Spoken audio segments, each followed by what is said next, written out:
So it's, you get to that boiling point of let's try it. Yeah. And this is like a great lesson for anyone like myself in high school, being so afraid of so many things, and just try it. Like the worst that can happen is you fail. Yeah. And why is that so bad? I know. Once people realize that those are the greatest ways to learn is when you fail, then you can go forward smarter, faster the next time. Yeah.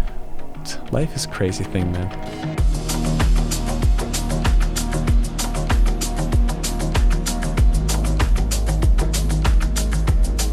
We're live. Not actually live. We are. We're recording it. We'll be live in the future. Yeah, man. Welcome here to the Dave Cave. You've been here before. I think you I've been haven't here. had the light on you like this before with the microphone in your face. This How's it is feel? good. It's good, actually.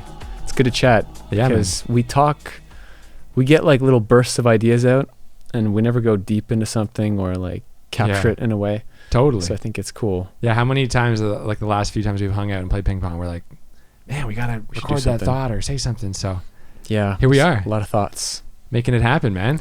I feel like for anyone watching this that doesn't know Trevor or doesn't know me, this is my buddy Trevor Bodogh, right? Yeah. You said my name. Not right. everyone can pronounce it the right way. I get that with my last name too, but this Have guy's it. been a buddy of mine for years, probably one of my closest friends, my biggest ping pong rival. But man, this guy, yeah, wearing the Cirque du Soleil shirt. You performed in Cirque du Soleil as a, what would you call it, a professional trials rider, stuntman, all of the above? Everyone in Cirque is basically an artist.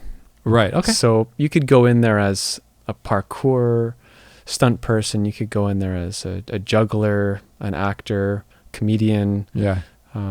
tightrope walker, hand balancer. There's a lot of specialized skills that you can have as a circus person. Yeah. But the main umbrella is called an artist. Cool. Because with anything, just like with you and making films and wedding films, right? It takes an art to bring it to a level that people can appreciate and you can perform it. Like when you're filming, you're performing. When you're editing, you're also performing. So it's all part of your act, right? Yeah. And for me as a mountain biker, so people say, okay, you're a mountain biker in the circus? Yeah, of course. So I would say I'm a mountain bike artist. Nice. Yeah, that's great. Yeah. A circus So artist what would- specializing in mountain biking. What would, obviously pre-COVID, you were performing a lot. How many shows did you do a week? With Cirque or in general? Like, Just in general, like, so the Cirque du Soleil schedule? Yeah. Cirque du Soleil, you're looking at like 8 to 10 shows a week. Wow, 8 to 10 shows a week. Yeah. So so what are you wake up, and then what are you going to the stage, like doing a rehearsal, or are you guys, you kind of know what you're doing, like you only do shows, or are you rehearsing throughout the day as well? this is a big topic because it depends where you are. Right. Like when I started with Cirque, we built the show and then we rehearsed the show and then we started delivering the show, performing it, right? Cool. So the rehearsal stage is very busy and hectic, right? You're in the studio, Cirque's giant, basically creative warehouse in Montreal, and you're just observing everything from music being created to lighting being positioned to stunt ideas being conceptualized. Yeah. And then they say, okay, go make it happen, bring it to life, bring your skill to the stage.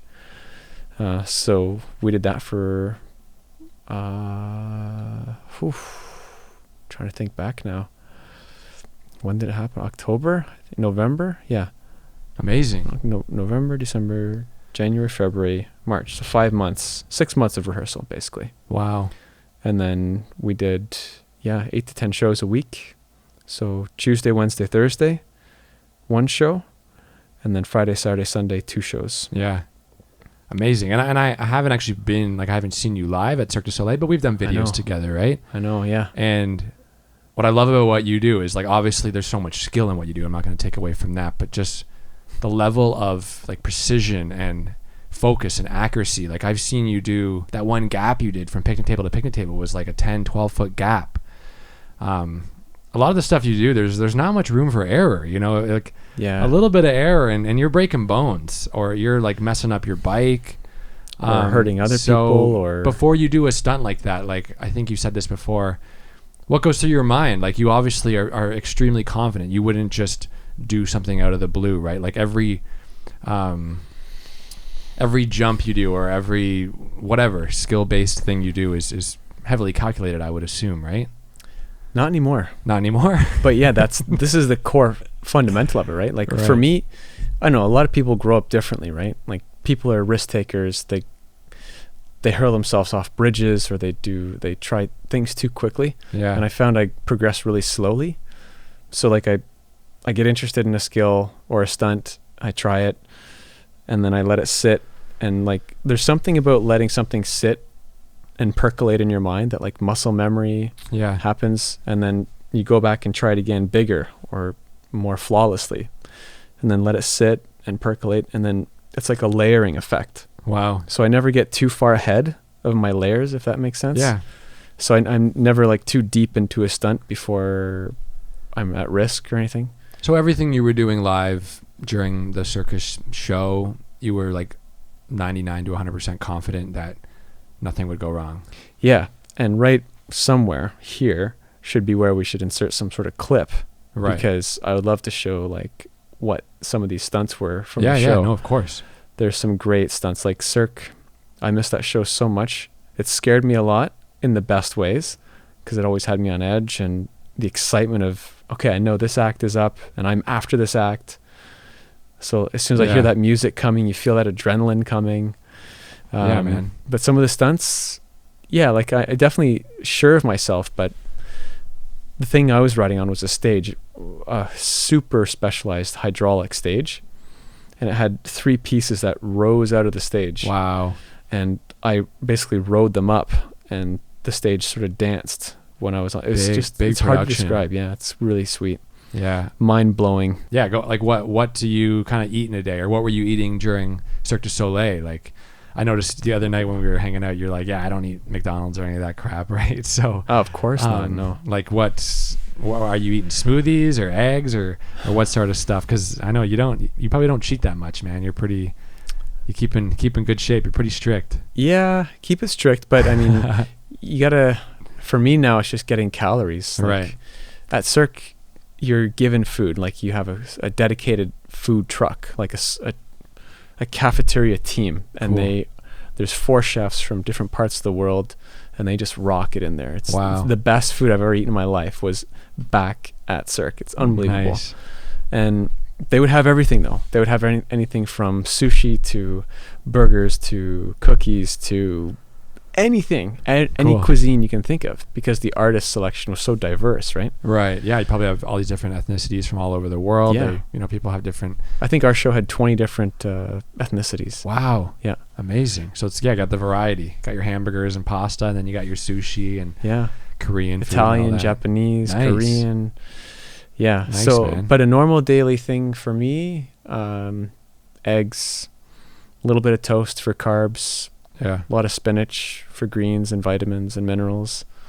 Probably repeat that again sometime in the day, because it's so easy. Yeah. Throw spinach and 4 eggs in a pan with some seasoning stuffs that you like, and Yeah. put it between some bread, and that's your basic meal. I mean, keep it simple. I mean, I could be wrong, but one of the first times we hung out was at Owen's place, I think, because I think your parents or your My mom knows and Owen's your mom. Yeah, my mom actually connected me with Owen first. right. She's like, you got to get to know this guy. He's Yeah, great. cool. I don't even think you'd played that much ping pong before that. No, not But much. like you just showed up and just like took one of his, garbage rackets and just started rallying, and I could tell like, okay, yeah, this guy, like, he knows his racket sports, I grew up with racket sports. And I quit it for biking, and now I'm Yeah. coming back to racket sports, but everything together. I think that was like our first time hanging out. We were just playing pong in the Bjorgen basement, Yeah, man. and then we just kind of kept connecting from there. But Yeah, I love it's that good. just ping pong seems to be this theme in my life, and that's why I wanted to put a table down here. And I've said this to you, how it's like the whole rally for serve mentality of like, when you're just starting to play with someone, Rally right? for serve mentality. But when you're just like Oh. rallying with someone, right? And you're just like, you're catching up. How was your day? You just getting touches, right? And then as soon as someone's like, I want to rally for serve, or do you want to like play a game? Then it's like the conversation just stops. Then you just go like full game mode, Yeah. right? And it's so accessible. That's like life's That's analogy, why, though, yeah. right? Like throughout the day, like a lot of times throughout the day, it's just like whatever. You're just kind of filling your time and going about it. But there's always moments where it's like, okay, now you're at a crossroads. What are you going to do about that? You know, Focus. The psychology of the sport is so fascinating to me because it's the only sport I've ever played and gotten into that wasn't like a team sport. Like I played volleyball and soccer and all, and basketball. That's all like team dynamic, right? Like, but ping pong, it's only you, right? Like so. Well, this is racket sports. It's you and your tool. Yeah. And your skill, and what can you do with it? Yeah. And it's that time to focus, like you said. You just turn off and you tune in to this. Yeah. These beautiful, simple devices, and like it makes you think so critically. And you've lost a ton of weight this year, man. Yeah, thanks, buddy. Yeah. Like seriously, biking like an animal. And biking and pong. You're so agile now. It's amazing. Yeah. And that's so just many it. good things. Like I got to give credit to it. Like I know Lisa sometimes is like, "Why do you play ping pong so much?" I'm like, "This is my gym. Like this is my White Oaks. Like I don't have a gym membership. I'm either on the bike or I'm playing ping pong." And like sometimes when you just whack it at me like so hard, and you just throw your paddle out there and your hand-eye reflexes and it comes back over the table, man. It's amazing. It's a dopamine hit. Like it's a dopamine hit, man. And it's crazy how you can get that in so many different areas of life, and people search for that in food or on social media or whatever. There's all sorts of stuff of ways of getting your adrenaline going, but ping pong, man, is life. Like literally. Yeah. Like it's like an analogy for everything in my life. Like my life's only improved and gotten better the more I play ping pong. It's crazy. I don't get it. Something in life that I think is so important that I've just started realizing now, like now that I'm going through so many different things, the more you get on in life, the more like stuff gets thrown at you, right? Yeah. You can't appreciate something until you've lived it, learned it, lost it, or earned it. Wow. Nice. And I think that can apply to almost anything. Like I can't appreciate a wedding video until I've learned how to edit like a pro like you. Right. So it's learning it. I can't appreciate someone's loss until I've felt it, right? Until you're on your knees, you're wondering, you're crying, you feel that emptiness inside of you. You've lost someone. Crazy. Yeah. It just goes on from there, right? And I think that's the true way, like we were talking, like living authentically. You can't just say, I'm sorry. I don't know. It's really complicated, man. Yeah. Because you can't appreciate something until you've really like felt it, or it's been taken from you, or like when you make a product, your product for your client, your wedding goers, like they appreciate it in their way, but they can't appreciate the hard work that does to create it. Definitely. But they still appreciate it, but they'll never appreciate the way you like put the sweat equity into it, right? Yeah.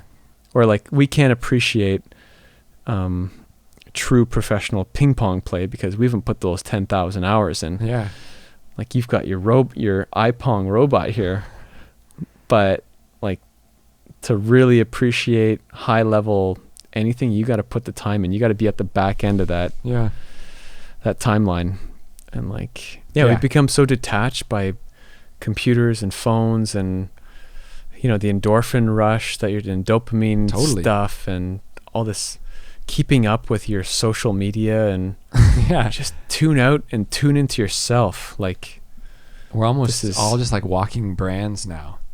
Do you know what I mean? But we don't know it. Well, no one realizes this. Yeah. The majority of people do not realize that they're funding the most enormous income streams and revenue streams in the world. Facebook and Instagram and Twitter. And isn't it wild that some of the highest profiting companies now in the world are like free? But it's not free. It's your data. It's your information. It's your rights. It's like your DNA. And people just say, oh yeah, okay, I accept. Every time you get that cookies warning, oh, I accept. Yeah, I don't even think about it. I accept the terms and conditions of having all of my existence monetized for their benefit, and I get to type some keystrokes and post some stupid stuff that means nothing. Yeah, they're selling your data to advertising. Everyone knows that. No, not everyone does know that. No? For sure not. Well, we know that, and we still choose to, at least for me, I still choose to use these services. I just think you need to be aware that, yeah, like we're being manipulated, and like I'm okay with it to a not like overall, like, yeah, I think what they're doing is fine, but at the same time, I don't believe it. Like it's some conspiracy, like they're out to like kill you or like no, they literally just want to sell you stuff. Like they want you to buy their product. Yeah. So when I go onto Facebook, I see stuff for cameras or like they know what I do. They know that I make videos. Yeah. But now the system. So from a standpoint, I don't necessarily like hate that I'm being monitored in a sense that they know even now. With do you believe it's fair? I do believe it's fair because we're not forced to use Facebook. Like they're not forcing me. It's not like. But do you like the idea of your product? I mean, I make like they make money on me, I make money on them. You know what I mean? Like Facebook and YouTube. If there was no Facebook and YouTube, I don't think I'd be a wedding videographer. So it's weird. It's a toss up. Like I know my data is being exploited. I know that they know what I'm buying. Like even now, they know that I'm becoming a dad because I'm getting like baby stuff sent to me, because whatever, right? And all that, like, how many channels does that go to? And like all these companies, and they're like, "Yep, Dave is gonna get this stuff." Yeah, and we want him to buy. I guess I'm in the middle because some people are really freaked out by it all, right? Like they put tape over their webcam on their computer, right? And it's like, okay, no one's like actually physically watching you right now. Like there's billions of smartphones. You think there's just someone there with a screen of every like no, it's more so like face recognition. Like they know the technology's there to know where you're looking at the screen. Is that not insane? Mm-hmm. Like they know if you're paying attention. 13-inch screen, they know where I'm looking. Am I looking in the bottom left corner? Am I looking in the top right? Yeah. And then like strategically putting ads there. Like it's really crazy technology when you think about it. It's impressive. It's like I said, impressive. They're making money from me selling me products. I'm making money from them selling my product. Like YouTube has no limitations, man. I'm uploading thousands and thousands of gigabytes per year to YouTube, and I don't pay a cent. I haven't paid a cent in advertising in my whole career. Yeah. So it's a toss up. It's interesting, but okay. So at some point in the future, will this freeness catch up with us, where we say, "Oh, we let it go too far"? Yeah. Well, I mean, we're already there for sure. I think we're even past that, to the point of like this mental health and anxiety and like, yeah, can't we just put two and two together? Like the science is there, the data's there. Like if you sleep with your phone, you're probably an anxious person, you know? That's fact. If you're staring anxious, at a screen, or you're just used to it, you're connected to it. Right. But I mean, that's why I don't understand how everyone now has anxiety, and everyone, it's all like, I'm not trying to downplay it at all, but it just seems like it's like, no, everyone has anxiety now. Like everyone, even me. Sometimes if I'm in a grocery store and I see someone that I know, but like I don't know them like well enough to have a conversation, but you know them well enough to at least like say hello. Sometimes for me, I'm like, I don't even. I'm just gonna walk to the next aisle.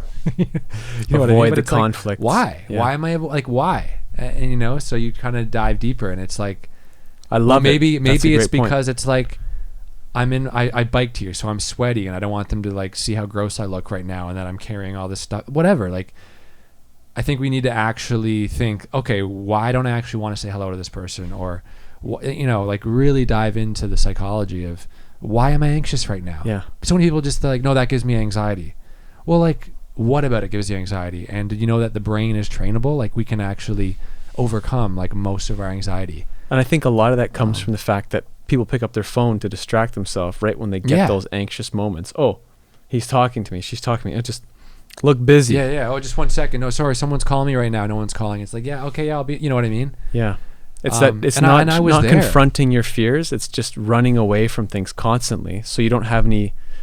You don't feel that power to like, I want the truth. Tell me the truth. I want to have this uncomfortable experience, because life is uncomfortable, man. Yeah, it is.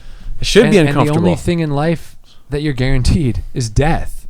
That's it. So anything beyond death, which is probably really that's uncomfortable. That's what you're guaranteed in life. Like every single person that's born, I could be wrong, but I think 100% of people that have ever lived are going to die. I don't know. I could be wrong. Maybe we need a fact check on that. But like, You're not guaranteed money. You're not guaranteed good parents. You're not guaranteed wealth. You're not guaranteed a nice house. You're not guaranteed anything. Yeah. So everything above death should be pretty uncomfortable. Yeah. And now with my job, I'm going to people's houses I've never met before. Now with COVID, I don't even meet my clients beforehand. Sometimes I don't even know what they look like. And this used to give me crazy anxiety where someone wants to meet with me and I'm like, I get to my meeting 15 minutes early and I'm on my phone and I'm like, hey, I'm here. I'm at the back, right? I'm wearing like a blue plaid shirt. And then I was just like the whole time, like leading up to that meeting, I'm like, I have so much anxiety. Like, this is so weird. I've never met these people before. You know, what am I going to say? How am I going to sell myself to them? They're like, they set the meeting up, you know, like, you know what I mean? Like I'm doing this for them. This isn't like for me. You know what I mean? So, interesting to hear your thoughts on that. Cause like, it's such a social and fun environment. And like, yeah, I used to hate it. Or like when I'd show up to a hotel room full of like groomsmen getting ready or bridesmaids getting ready. And then like right before you knock on the door, you're just like, all right, I'm walking into like a room full of 15 people with a camera in my hand and all right, let's just like fire up the anxiety. Let's do it.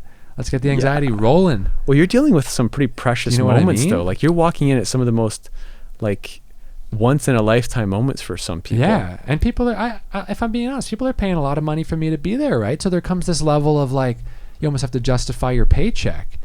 And then I realized it's like, I actually perform my job better when I'm just me having fun, you know, of course, drinking with the guys, doing mimosas with the girls, hanging out, just whatever. And so I think anxiety and stress it's in all of us, you know? Yeah. And I hate how it's become this sort of like, not a cop out, but more so just like, oh no, we don't talk to that person anymore in our family, you know, or like you just kind of close the door to certain stuff, right? And people do that with jobs or relationships. It's just like, no, topics. We don't talk about that anymore. We don't talk about money, or we don't talk to that cousin anymore, or, you know, like something that used to drive me crazy, even at family dinners. Like I'd want to get into topics and like, you know, how's everyone doing? Like, are you like, how's your business going? Or how's you know, how are you making money? I don't even know how you make money. Yeah. And no one likes to get like the family on tune with things. And like, for me, that was a real disconnect because I like to know like if my friends and family and everyone's healthy and happy and okay, but if not, then why? How do we get you there? How do we do that? How do we do it as a unit? Yeah. A family unit. But in North America, everything is so fragmented and individualized and go your own way and buy your own things. And yeah, people think they think really emotionally, I've realized. And for me, my brain works like more objectively. Like I can kind of do my best to take the emotions out. And I don't know, I'm not saying it's right or wrong. I just think like, yeah, that's why I wanted to just do this podcast with people and just talk and just think like, even this is like almost therapy, just saying stuff out loud and hearing what you have to say and you hearing what I have to say and bouncing ideas off each other and having cameras on us. And we're actually listening to each other. We got a bright light on us and it's just like, it's kind of weird. Like, but at the same time, you know, I thought about doing this for so long and it was just like, why aren't I doing this? Yeah. Like, because I care about some person who I don't even know is watching. Like, what does that matter? I think for people like you and I, we want to do something right if we do it. For sure. So it's, you know, you get to that boiling point of let's try it. Yeah. And this is like a great lesson for anyone like myself in high school, being so afraid of so many things, and just try it. Like the worst that can happen is you fail. Yeah. And why is that so bad? I know. Once people realize that those are the greatest ways to learn is when you fail, then you can go forward smarter, faster the next time. Yeah. Life is a crazy thing, man. All right, man. Well, that felt good. How'd you feel? Really good. I feel like we opened a couple boxes there and we can go further into some of those next time. Yeah. Like I said, you're going to be, I mean, you're one of my best buddies, so you're going to be back. We're going to be recording more podcasts and ping pong and everything, man. Yeah, I think this is good. I think this is good. A good thing, even if this inspires other people to have more conversations. Yeah, this would be a good thing. Thanks for watching, guys. Got any final remarks there, buddy? I wish you the best of luck tonight, and always play your best. I think it's time we rally for serve. Let's do it.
Yes! Or like spill the cake all over the kitchen. Oh! Stop that!